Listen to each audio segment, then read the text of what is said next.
Et donc, si on capturait le CO2 pour l'enfouir sous la terre ou même au fond des océans pour qu'il n'aille plus dans l'atmosphère dérégler le climat. L'idée vous paraît folle ou saugrenue. Elle est pourtant bien dans les tuyaux et dans les esprits de nos gouvernements. Son petit nom, CCUS, l'acronyme en anglais de capture, stockage et utilisation du carbone. Pour en parler et tout comprendre, j'accueille Pierre Gilbert. Bonjour.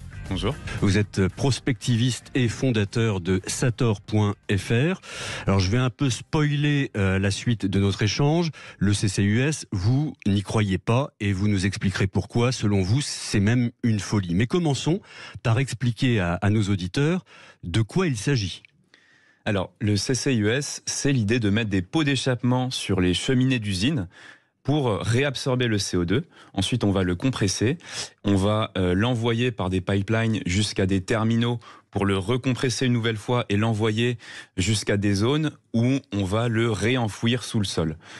Ou le réutiliser pour d'autres usages industriels. Alors on viendra à cette question du stockage qui est essentielle. Ce projet, il est véritablement sur les rails. Le gouvernement planche sur cette hypothèse, cette option, ce projet. Et quelles sont les échéances ? Alors, peut-être pour recontextualiser un petit peu, le CCUS, ça fait longtemps qu'on en parle. C'est une technologie qui a 50 ans, qui a été développée par l'industrie du pétrole et du gaz, initialement pour réinjecter du CO2 dans les poches pétrolières pour faire jaillir le pétrole plus facilement. C'est d'ailleurs la plupart des usages CCUS aujourd'hui dans le monde, c'est à cette fin-là, la récupération assistée de pétrole. Et puis, donc c'est une technologie dont on parle depuis très longtemps et dont on a un recul sur la faisabilité technique. Et ce recul nous dit que ça marche pas.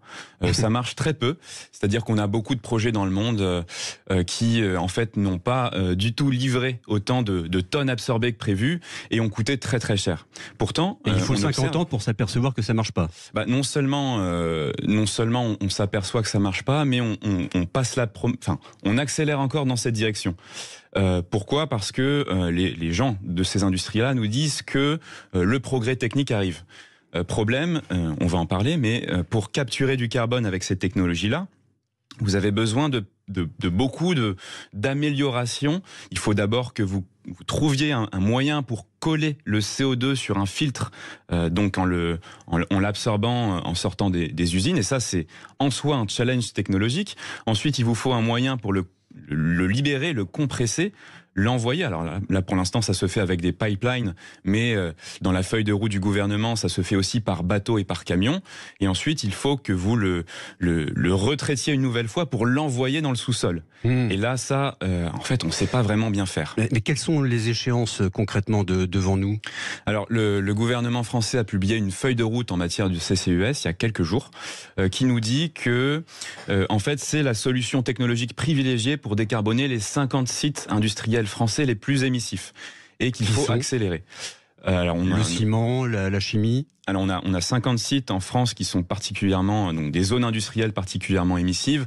On parle de Dunkerque, on parle de zones qui sont notamment des zones où on produit de l'acier, dans le nord, où on produit du ciment, on produit de la chaux. C'est là où moi j'ai un petit souci d'orientation avec le gouvernement, c'est-à-dire que vous avez deux choix en fait pour décarboner ces technologies-là. Ou vous changez ce qu'on appelle le système de production. Par exemple, aujourd'hui, on sait faire de l'acier décarboné.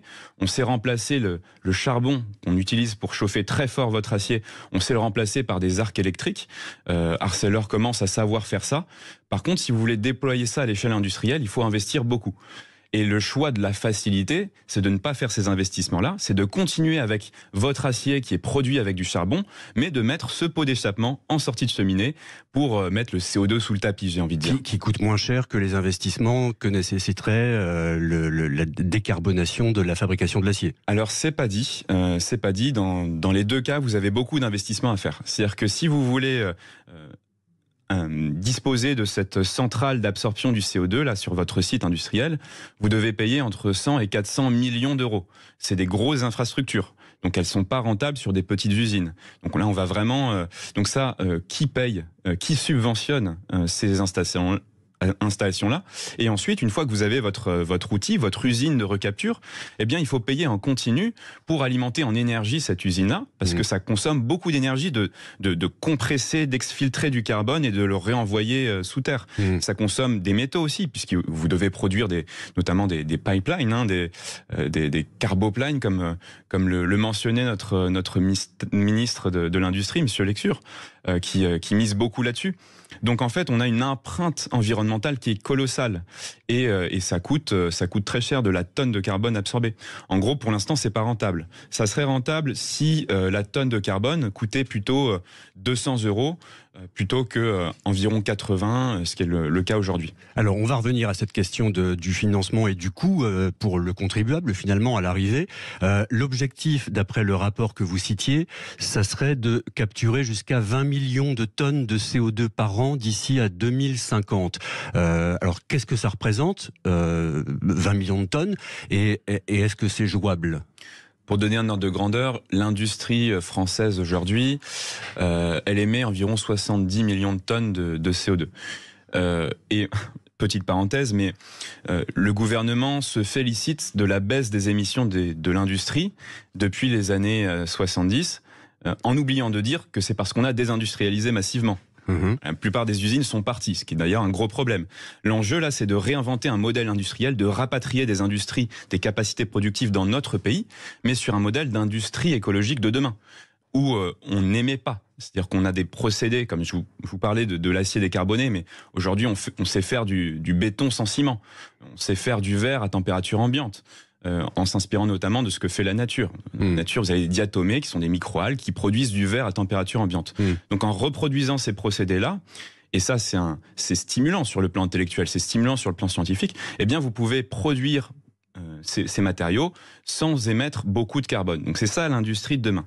Pour en revenir sur votre question, l'idée c'est qu'on accélère fortement à partir de 2025, et on essaye d'absorber environ un quart de nos émissions industrielles grâce à ce CCUS. D'accord. Et est-ce qu'on sait déjà où ce sera stocké, où le CO2 qu'on va capturer? Alors il y a une partie, on a compris, on veut le réutiliser, on y viendra, notamment au e-carburant, mais il y a une grosse partie qu'il va falloir stocker quelque part. Est-ce qu'on sait qui aura ça sous ses pieds? Alors, à très court terme, l'idée c'est que vos zones décarbonées du nord de la France, notamment Dunkerque, on va envoyer ça vers la Norvège, qui a déjà des installations... Par des pipelines, donc alors, par des pipelines jusqu'au port, où on recompresse le carbone pour le mettre dans des bateaux. Donc on a des navires qui sont en construction, des nouveaux tankers adaptés au CO2 et plus au méthane. Donc là encore, il faut voir l'investissement que ça représente, c'est énorme, et surtout sur le plan environnemental. Et ça, on l'emmène sur des stations offshore en Norvège, Northern Light par exemple, qui est censé savoir réenfouir ce carbone. Problème, on a découvert il y a quelques semaines que en fait ces poches géologiques dans lesquelles on enfouissait le carbone en fait ne sont pas si connues que ça, et que le carbone qu'on met là-dedans, il remonte beaucoup plus vite que prévu. 20 fois plus vite que prévu. Donc il remonte vers le haut de la nappe, alors que, en fait, on sait, ce qu'il faut retenir, c'est qu'on comprend pas comment fonctionne le sous-sol. C'est un enchevêtrement de poches, de fissures, etc. Aujourd'hui, la plupart de nos émissions de méthane, qui est un gaz à effet de serre très puissant dans le monde, c'est les fuites de gaz dans les stations de forage. Donc finalement, tout ça pour ça, on va l'enfouir, alors qu'il risque de remonter à la surface. Alors, est-ce qu'il risque de remonter à la surface? En fait, on n'en sait rien. Ou d'altérer la biodiversité Exactement. marine. Parce que, alors, l'autre solution, c'est d'envoyer ce CO2 sous pression dans des aquifères salins, des nappes phréatiques. Sauf que quand vous faites ça, vous augmentez la pression dans la nappe phréatique, vous acidifiez l'eau, parce que le carbone dans l'eau, ça fait de l'acide carbonique, et cette eau-là, elle peut déborder sur des nappes d'eau potable. On parle de voilà. Donc en fait en France aujourd'hui, donc à court terme, on envoie ça vers le nord, vers les Pays-Bas aussi. On s'en frotte un petit peu. Il n'y aura pas de stockage sous nos pieds en France. Si, c'est dans la feuille de route. L'enjeu, c'est de développer nos propres capacités de stockage. On a notamment un projet qui s'appelle Picasso dans les Landes, qui consiste à acheminer par pipeline, pour le coup, tout un tas beaucoup de CO2 issus d'un ensemble de zones industrielles de toute la région du Grand Quart Sud-Ouest, en gros, jusqu'au Pays Basque espagnol. espagnol quand même, et de l'acheminer dans une ancienne poche de gaz dans les Landes. Alors, encore une fois, les travaux du BRGM, hein, donc l'Office national du sous-sol, n'ont pas encore vraiment débuté. On n'a pas vraiment encore fait de grands tests de mettre du carbone sous le sol et de voir comment ça réagit. Et pourtant, on investit déjà beaucoup d'argent là-dedans. Donc moi, je me pose la question, est-ce qu'on met pas un petit peu la charrue avant les bœufs ? Combien ça représente pour l'État en investissement ? Alors là aussi, c'est quelque chose sur lequel j'aimerais que nos pouvoirs publics se prononcent, parce qu'aujourd'hui c'est très flou. La feuille de route qui est sortie n'avance pas vraiment de chiffres de subventions publiques. Par contre, propose la mise en place d'un système où en gros on subventionne à fond les tonnes de carbone qui vont être recapturées par ces industriels, de manière à encourager ce marché naissant. C'est ce qui est fait aux États-Unis actuellement, dans le grand plan de relance de Joe Biden, qui est censé être un plan aussi tourné vers l'écologie. Eh bien, vous recevez $120 en crédit d'impôt par tonne de carbone que vous réabsorbez par ces dispositifs-là. Donc c'est une manière de stimuler artificiellement cette industrie qui n'est pas rentable à l'heure qu'il est et qui ne le sera probablement jamais. Mais on parle de plusieurs milliards dans les années qui viennent. L'ordre de grandeur, à mon avis, il est autour pour le financement par le gouvernement.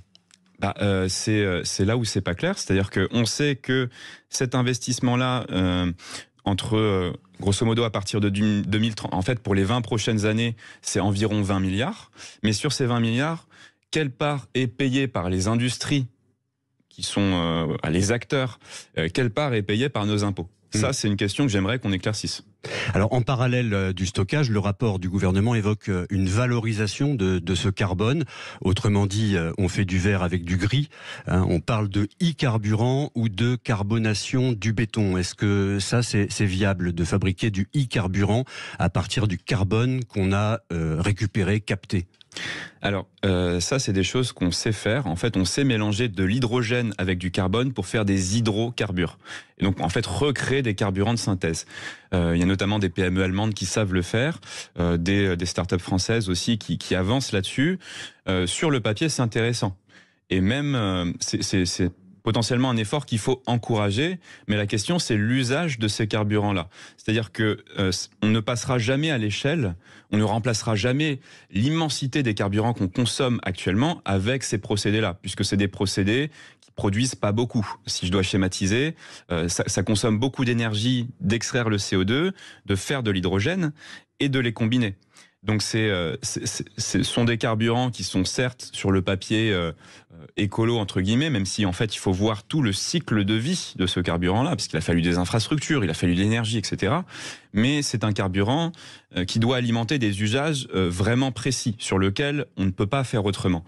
Et là le problème, c'est que dans la logique du gouvernement et de la plupart des acteurs privés en fait qui ont établi cette feuille de route, eh bien on ne se pose pas la question de la sobriété et de l'efficacité de nos usages. On veut d'emblée trouver un subterfuge pour continuer à faire comme avant, sans se poser la question de mais peut-être qu'il faudrait qu'on consomme un peu moins d'énergie, peut-être il faudrait qu'on consomme un petit peu moins de matière, qu'on consomme mieux et du coup des choses différentes. Alors je voudrais qu'on prenne un peu de hauteur et même d'altitude. La capture de carbone, c'est ce qu'on appelle de la bio-ingénierie. Et une autre grande voie de la modification du climat, c'est l'idée de bloquer une partie des rayonnements solaires en injectant des particules de gaz dans l'atmosphère. Ça ressemble à de la science-fiction, dit comme ça, mais il y a bien plusieurs projets en cours qui en sont presque aux phases d'expérimentation, d'aller injecter ce gaz dans l'atmosphère pour bloquer les rayons du soleil. Ça existe, c'est pas que de la SF, que de la science-fiction. Alors malheureusement non. Alors c'est quelque chose sur lequel j'appelle nos concitoyens à être très vigilants dans les prochaines années, puisque oui, ça fait peur quand même. Alors ouais, de quoi parle-t-on ? On parle d'un procédé de géo-ingénierie, donc de volonté de modifier artificiellement le climat terrestre en envoyant dans la stratosphère des microparticules, du dioxyde de soufre, qui va avoir un effet voile sur les rayons du soleil. En gros, c'est des mini-miroirs qui vont faire rebondir l'énergie du soleil vers la haute atmosphère. et donc refroidir artificiellement la température sur Terre. On s'inspire pour ça des grandes éruptions volcaniques qui ont, par exemple dans le cas du Pinatubo, éruption de 1991 aux Philippines, a refroidi la Terre d'environ 0,6 degrés pendant un an. Et donc on a des gens, notamment du côté de Harvard, qui bloquaient les rayons du soleil. Exactement. Oui. Et on a des gens qui aujourd'hui veulent reproduire artificiellement ça en envoyant schématiquement des avions, des ballons diffusés dans l'atmosphère des particules. Historiquement, c'est un projet qui, encore une fois, pas vraiment de hasard, mais qui est beaucoup porté par les Américains. On a beaucoup entendu parler de Scopex du côté de Harvard, qui a un peu périclité, qui était notamment financé par des gens de la Silicon Valley comme Bill Gates. Et puis on a des projets un peu plus récents, donc conduit par la puissance publique américaine en Alaska. On a eu des tests en 2022 notamment, et puis plus récemment en Royaume-Uni, où on a le projet Satan. Ça s'invente pas. Ça s'invente pas, mais qui consistait à tester un petit peu ce matériel, ces ballons de diffusion de particules dans la haute atmosphère. Et alors le problème, c'est que les scientifiques qui ont conduit ces opérations-là ne l'ont dit à personne. La communauté scientifique l'a appris a posteriori parce qu'il y a eu des leaks d'informations. Mais et les gouvernements sont au courant ou alors. C'est un sujet qui concerne l'ensemble de la planète et qui concerne quand même les gouvernements des pays où ça se fait, ces expérimentations. Alors du côté des États-Unis, on a une stratégie qui est presque publique en matière de au moins faire de la recherche sur cette géo-ingénierie-là. Dans d'autres pays, notamment en Europe, l'opinion publique est un petit peu plus consciente, on va dire, à mon avis un petit peu plus critique. Je pense qu'on n'en parle pas trop. Il y a des pays qui sont plus intéressés par ça que d'autres. Par contre, qu'est-ce que fait l'armée ? Qu'est-ce que fait l'armée américaine ? Qu'est-ce que fait l'armée chinoise ? Qu'est-ce que fait l'armée russe par rapport à ça, en termes d'expérimentation ? Je ne sais pas. Très difficile de le savoir, et pourtant, on a déjà vu dans notre histoire des armes météorologiques employées. C'est le cas pendant la guerre du Vietnam, où on a fait pleuvoir artificiellement sur la piste Ho Chi Minh, notamment pour noyer la logistique Vietcong. C'est l'opération Popeye qui est documentée maintenant. L'idée, c'est de se donner un cadre pour se prémunir de ces dérives-là. Merci beaucoup Pierre Gilbert, on vous réinvitera pour suivre ces dossiers dont on parle trop peu à mon avis et qui sont à la fois passionnants et un peu effrayants aussi. Merci beaucoup.